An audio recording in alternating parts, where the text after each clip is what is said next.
So there's always a certain amount of seller financing, as the graph showed. So it kind of goes up and down depending on the restriction of credit. And at the end, we're going to look at the mortgage availability index that's published by the MBA, and you'll see that they are tightening their lending criteria, which we think is what contributed to this. And they did start tightening their lending criteria when COVID hit. So that's a really great observation. That's about when you see it drop huge. And so, yes, I do think it's because the banks started tightening up their criteria on down payment, minimum credit score, and some other things with income, proof of income. And now we're going to see, as we'll look in our predictions, that interest rates are going up, right? So fewer people are going to qualify because their payment's going to go up. So we'll talk a little bit about that too. So with commercial, we see that was about an average of 71% loan to value. The average size, note size was 495,266. And then for land, the average note size is 233,000, and they had a 70% average loan to value, so almost a 30% down payment on land, which makes sense. It's a riskier, as the risk goes up, people know usually to get a more of a down payment. So commercial and land would be considered riskier note investments than residential. So this is one of my favorite charts. Where in the world do they do seller financing? So every year since we've been tracking it, Texas, and we do this by count, so it's not skewed by the dollar amounts of what properties cost in areas, but Texas is normally the top producing. So they produced about 23%. California and Florida usually switch back and forth between second and third. People are always surprised they actually do seller financing in California, but they do. Florida, where I currently reside, number 3. Let's see, number 4 was North Carolina this time. Arizona 5. 6 was Georgia. 7 was Washington. 8 was New York. 9, believe it or not, a lot of it's upstate New York.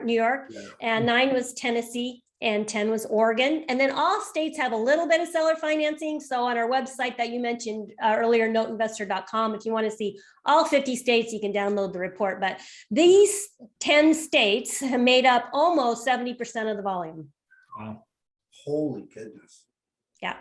So if you're looking to try to get seller financing, focus on these states, right? That's the whole point of this, is that these are states are hitting hard. I mean, Texas has always been number 1 in my book of where to look for seller finance notes.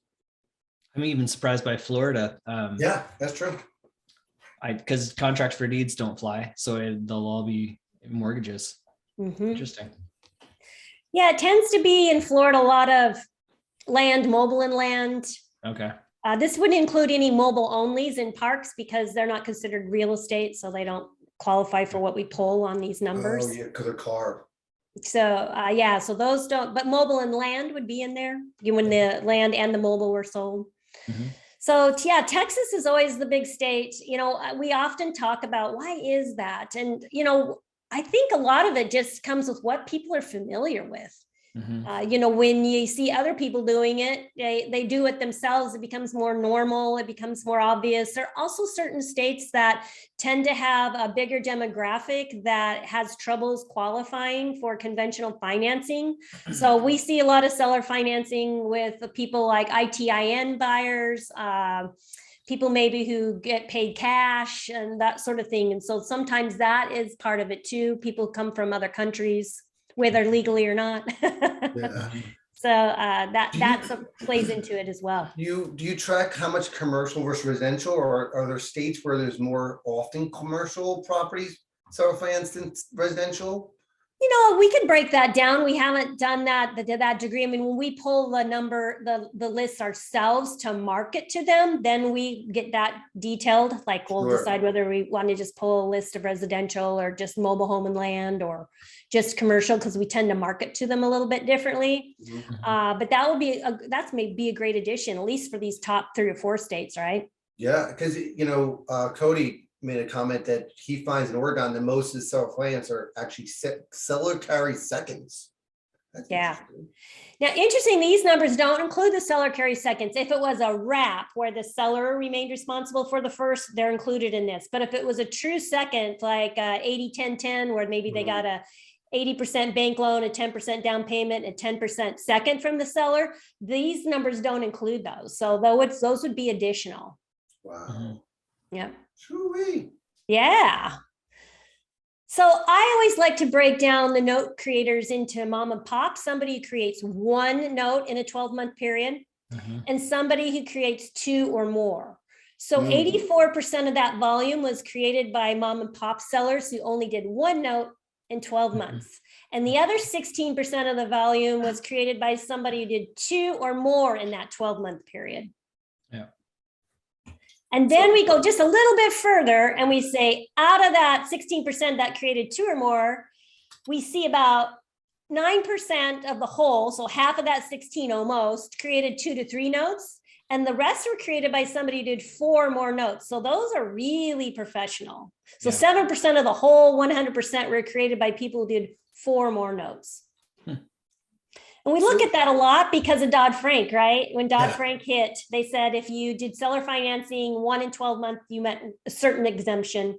If you did 3 or under, you met another exemption. And then over 4, you didn't need an exemption. So we kind of track that because we kind of like to see what happened with that. And we didn't have as many professional sellers there for a while, right after Dodd-Frank, and then they kind of picked back up.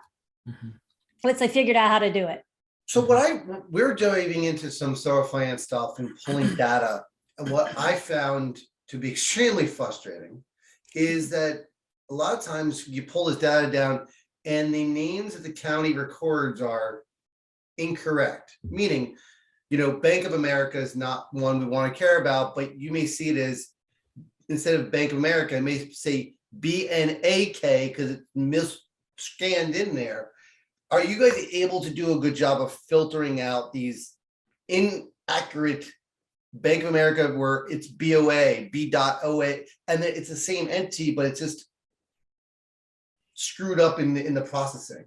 Yeah, we feel Scott does a really good job of that because they had to be owner on the deed first. So they had to give the deed and take back financing at the same time and not have that kind of a name. Now on these professional sellers, they still have to own the property, but sometimes they do have entity names. They might be a trust or an LLC.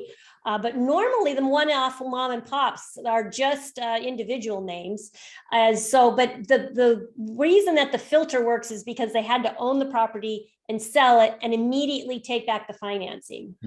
That's how that filter works. So we know it really was a seller carry. It was an installment sale under the IRS code for an installment sale. Right. Awesome. Yeah.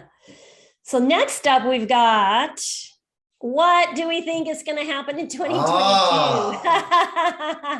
Well, what do you think your interest rates are doing? We all know that, right? Yeah. Up they go. So the question real quick was that, are licenses required to create notes? It's a broad genre question. I know we had back, I guess last August, we had a debt license company come on and talk about buying debt, but to create these notes, are licenses required? Well, I'm not an attorney and I don't play one on TV. I will share with you that the biggest concern most people have on creating a seller finance note is whether it has to be Dodd-Frank compliant. So we back up. Well, what's Dodd-Frank? Yeah. So Dodd-Frank came in to protect consumers from what they considered was predatory lending, people charging unfair prices and interest rates and setting them up to fail in their repayment of their loan, giving them a loan they couldn't even afford. So when they did all of that, they did include some seller financing, but not all seller financing. So first of all, they said, if you're selling to an investor, not an owner that's going to occupy the property, it's not included. So that's the first thing. When we all saw Dodd-Frank hit, we're like, oh, we'll just do investor deals. But quickly that inventory dried up. So we're like, okay, we got to figure this out. So then they said, and I'm just paraphrasing this, it's not to substitute for your own legal counsel, but I'm just sort of paraphrasing. Then it said that you could do 1 in 12 months and be exempt if you were an individual, if you did sell to an owner that was also going to live in the property. Okay. And then they said you could do 3 or less if you were an entity and the owner lived in the property, as long as you didn't do certain things. It had to amortize, it had to do this, it had to do that, and they had to have the ability to repay. Mhm. So the ability to repay means that the people can afford to make the payment, so that they make enough money to make the payment. And so most people now, if they are doing this professionally, they're going to have the buyer fill out a credit application and verify their income and see how much of bills they have compared to what they make, and do a debt to income ratio. And so this, if you're doing a lot of seller financing, more than 1 in 12 months, to buyers that are living in the property, we always suggest you go to somebody like calltheunderwriter.com. They'll So, charge less than $500 to help so you. if you are interested in doing that, me and Nathan actually interviewed them a few months back. A few months back. It's not expensive to do. It's not. It's extremely easy. You can charge the borrower for all the costs. Yes. It's like $200 to get started. It totaled less than $500. It's a great way to put yourself out there and make sure you're holding yourself accountable, because the ability to repay is so vague. Let the professionals who work on this on a daily basis, who run to hurdles, tell you what the situation is. And it's really easy, guys. So definitely rewind, go to YouTube or whatever, Facebook group, whatever, or LinkedIn, and just take a look at it. So yes, call the underwriter nationwide service. There are a few other ones. I think our portal has other resources, but call the underwriter is most common one we'll work with. They work in a lot of almost all the states, whereas the other ones tend to be regional. There's tons of them in Texas, obviously, because there's so much seller financing. So yeah, that's what we recommend if you're doing more than 1 in 12 months. Shoot, I recommend it if you're only doing 1 in 12 months, just because you'll have the safety of mind to know that that buyer borrower can qualify. Sure. Plus, they'll have the ability to pull a credit report so you can see what kind of credit history they have paying their other bills. And they'll send out all the necessary disclosures, and they package it up and they make it look all pretty, just almost like a bank loan, except you get to make the decision on whether you feel that person is qualified to buy or borrow against the property. And so that you get to decide the debt to income ratios. And the other reason we suggest it is because if you ever go to resell your note on the secondary market, it looks more like a traditional transaction. It will qualify for better pricing if you ever go to resell it. So to me, it's a no-brainer. Even if you know what you're doing, you've done it for 30 years like me, I still want to use a professional because I want them to package it all up. And like you said, you got that third-party validation of whether it met that ability to repay. So